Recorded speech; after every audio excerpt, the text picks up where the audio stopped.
Hello बच्चों, let's read the question.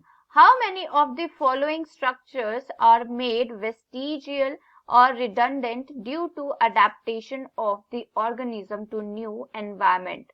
Hind limbs of python, muscles of external ear in humans, tailbone in humans, wisdom teeth, flippers of whale. Option 1 4, option 2 3, option 3 5, option 4 2।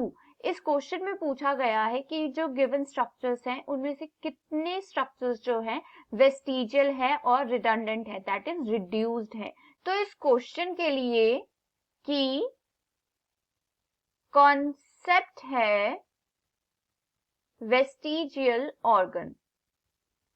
Vestigial organ, अब vestigial organ क्या होते हैं? These are the organs those were functional in, these are the organs those were functional in ancestors. कैसे होते हैं ये? Functional होते हैं इन एंसेस्टर्स। एंसेस्टर्स में से जो स्ट्रक्चर क्या थे? फंक्शनल थे, but they become non functional. कैसे हो गए ये?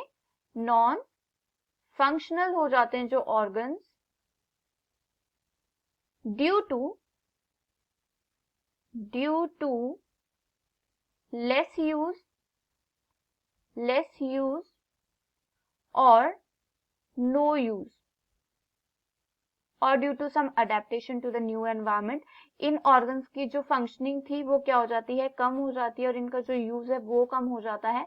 So these structures become rudiment और नॉन फंक्शनल। लेकिन ये क्या थे? फंक्शनल होते हैं इन एंसेस्टर स्पीशीज में। ये क्या थे? फंक्शनल ऑर्गन्स थे। तो ऐसे ऑर्गन्स को क्या कहा जाता है? वेस्टिजियल ऑर्गन कहा जाता है। तो इस क्वेश्चन में पूछा गया है कि जो गिवन स्ट्रक्चर्स है उनमें से कितने स्ट्रक्चर्स जो है वेस्टिजियल ऑर्गन है। So first is hind limbs of python. So python क्या है? It is a snake. It is a snake, और snake क्या होते हैं? They are the limbless.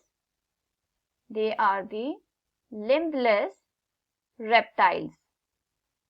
Limbless reptiles होते हैं snakes, but in case of python के जो ancestors थे, they have the functional hind limbs.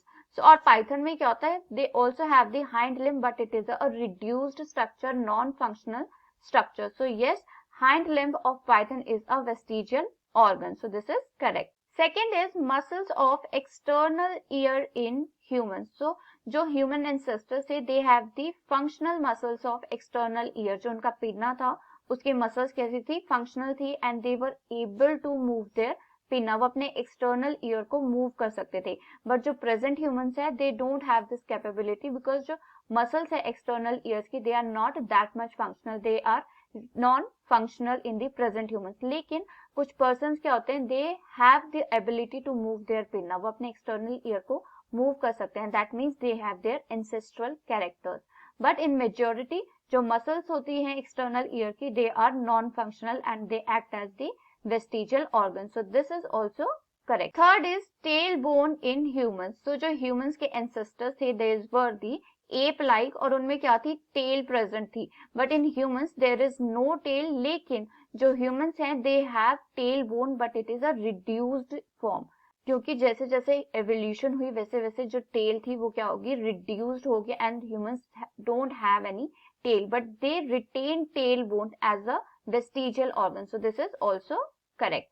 Wisdom teeth in humans. So yes, wisdom teeth in human is also a vestigial organ. Fifth is flipper of whales. So flipper of whales is not a vestigial organ, because जो whale है क्या है? एक mammal है, और flippers क्या है? They are the limbs. जो limbs होते हैं whale के, they are modified as the flippers. So flippers is not a vestigial organ. So this is not correct. So इस क्वेश्चन में पूछा गया था कि how many structures are the vestigial structure.